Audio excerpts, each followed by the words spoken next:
New internet bug bounty. Bug bounty. What is that? You might be wondering. Bug as in insect. No, it's bug as in errors, loopholes, back doors in software that lets hackers get into companies and steal stuff or expose exploits.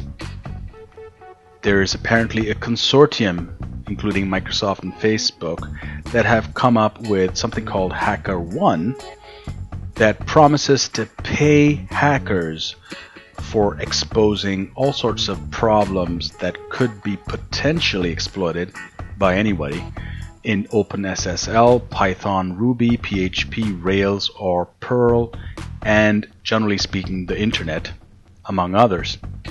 Now, something interesting that I felt worth mentioning in this probably boring article for most people is that they promise that none of the hackers will get sued or held responsible for anything that they do within the bounds of the rules that are stated for this bug bounty program.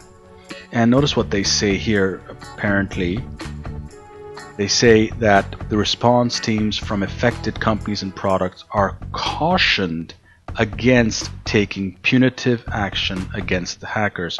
So hackers can submit anonymously if they want, but as usually does happen, hackers, even good ones who are trying to help companies, end up getting into trouble because they crossed fences. It's sort of like if you're living in your home with a fence around it and somebody jumps over the fence, walks into your home and tells you that, look, I jumped over your fence and was able to walk into your home. Your backyard door or front door or side door or whatever door is unlocked. Maybe you should lock it. So what would you do?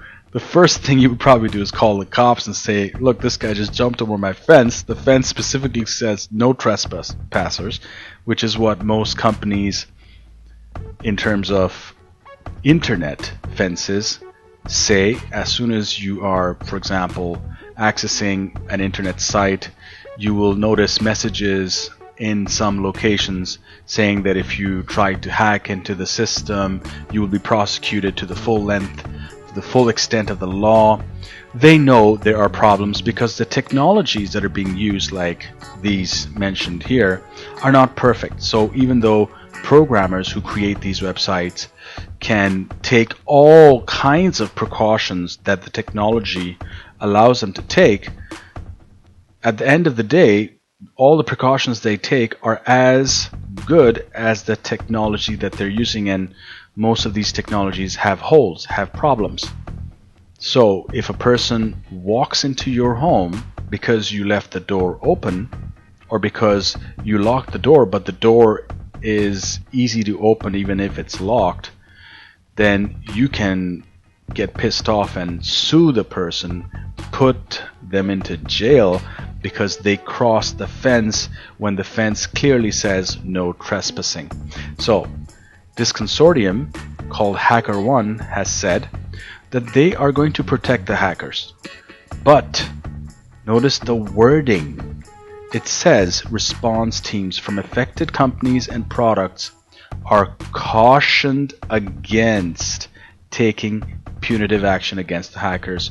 That's all they're saying. They're saying cautioned against. They're not saying that they're going to put their foot down and prevent any punitive action. They're just saying they're going to caution, which in and of itself is a step in the right direction for the hacker who's trying to help.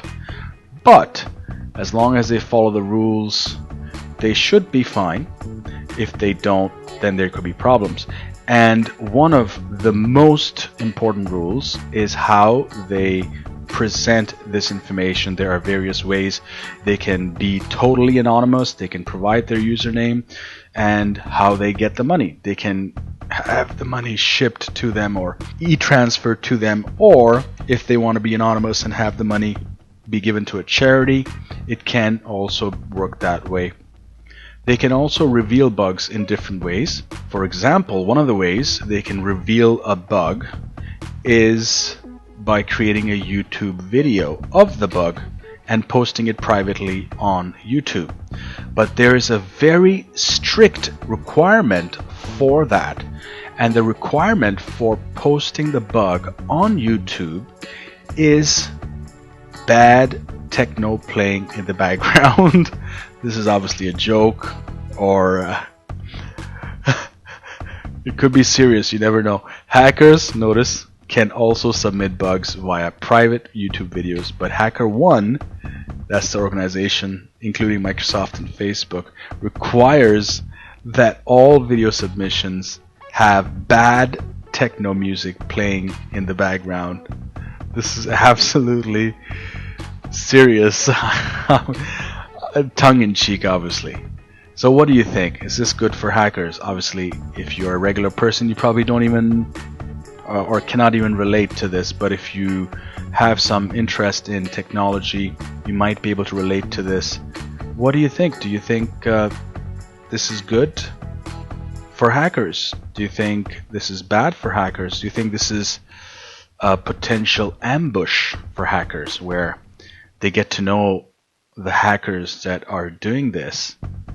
And even if a hacker remains anonymous, unless they're a really good hacker, their IP address could be discovered, their location from where they're posting the bug could be discovered, because obviously they have had to have hacked the website or done some sort of work in order to discover the exploit, and maybe using that information these companies could discover who the hacker is and out the hackers.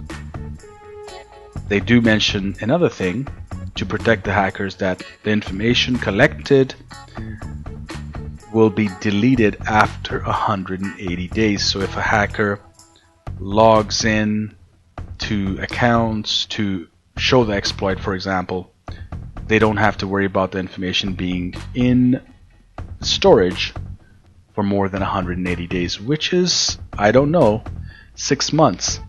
6 months is enough for a hacker to get into any system in the world.